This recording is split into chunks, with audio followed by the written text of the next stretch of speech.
मेरे प्यारे प्यारे व्यूअर्स को मेरा प्यार भरा नमस्ते। आज ये चूड़ियाँ, ये रेड चटक साड़ी और इतना तैयार होके मैं कहाँ जा रही हूँ, इसका आइडिया आपने थंबनेल देखकर लगा ही लिया होगा। मैंने अपनी प्रेगनेंसी के 5वें महीने में पुंसवन संस्कार कराया था, जो कि एक गर्भ संस्कार है और 16 संस्कारों में से एक है। उसके बारे में सारी जानकारी इस ब्लॉग में आपसे शेयर करूंगी। अभी मेरी प्रेगनेंसी का 9th मंथ चल रहा है और ये वीडियो मेरी प्रेगनेंसी के 5वें महीने का है, जो कि मैं अपने कुछ पर्सनल कारणों के वजह से उस समय अपलोड नहीं कर पाई थी। और अभी प्रेजेंट में मेरा 9th मंथ चल रहा है, तो मुझे लगा कि इस पुंसवन संस्कार के वीडियो को मुझे आप सबके साथ शेयर करना चाहिए, ताकि जिनकी भी फैमिली में प्रेग्नेंट महिला हो वो इस गर्भ संस्कार को अपने बच्चे के लिए करवा सकें। क्योंकि पहले मुझे भी इसके बारे में नहीं पता था, आफ्टर प्रेगनेंसी ही मुझे इसके बारे में पता चला था। पुंसवन संस्कार तीसरे, 5वें और 7वें महीने में करवाया जाता है।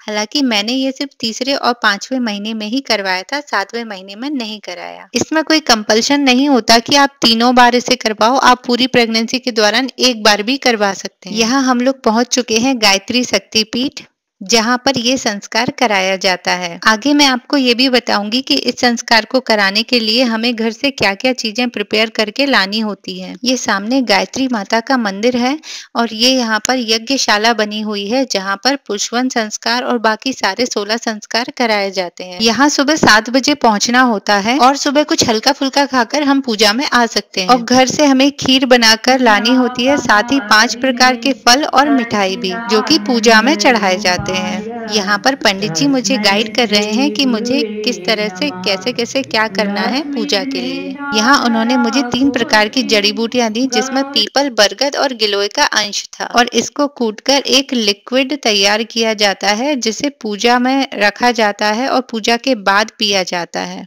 इन तीनों औषधियों को मिलाकर जो पेय बनाया जाता है वो हमारे गर्भस्थ शिशु के लिए अच्छा माना जाता है। यहाँ पर कूटने के बाद मैंने इसे छान लिया है और इस पेय को अब पूजा में रखा जाएगा और उसके बाद ही पीने के लिए दिया जाएगा। यज्ञ की वेदी जलाई गई और जो खीर और प्रसाद हम घर से लेकर आए थे, उसको मंत्र उच्चारण के साथ वेदी में चढ़ाया गया और भी बहुत सारे मंत्रों का उच्चारण हुआ और आहुतियां दी गई। यज्ञ पूरा होने के बाद इन्होंने मुझे प्रसाद रूप में एक फल दिया और बोला कि इसको चाकू से काटकर नहीं खाना है, सीधा दांत से काट काट कर ही खाना है।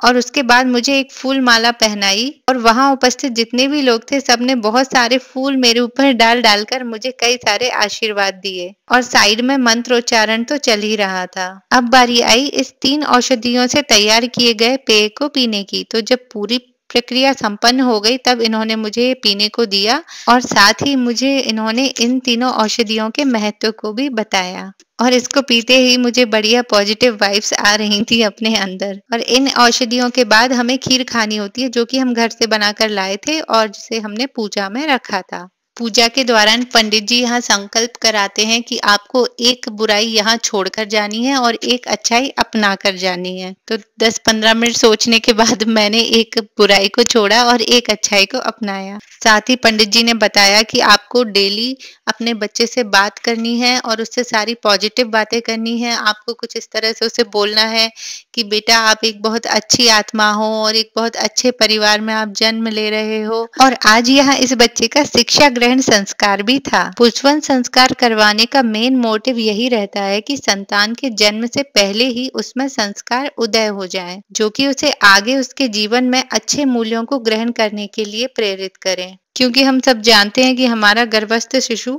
बाहर होने वाली हर चीज को सुनता है और उसका असर उस पर पड़ता ही पड़ता है। ये संस्कार कराने के लिए कोई पैसे का वो नहीं रहता कि आपको इतने पैसे चढ़ाना है। यहाँ जो आपकी श्रद्धा हो, जो भी आपको देना हो वो आप वहां दे सकते हो। पूजा संपन्न होने के बाद मैं आ गई हूँ गायत्री माता के दर्शन करने। पंडित जी ने मुझे बताया कि आपको पुंसवन संस्कार के बाद जब बच्चा का नामकरण संस्कार होगा तब भी आना है, और उसके बाद जब वो पहली बार शिक्षा ग्रहण करेगा तो उस संस्कार के लिए भी आना है, अन्नप्राशन संस्कार के लिए भी आना है।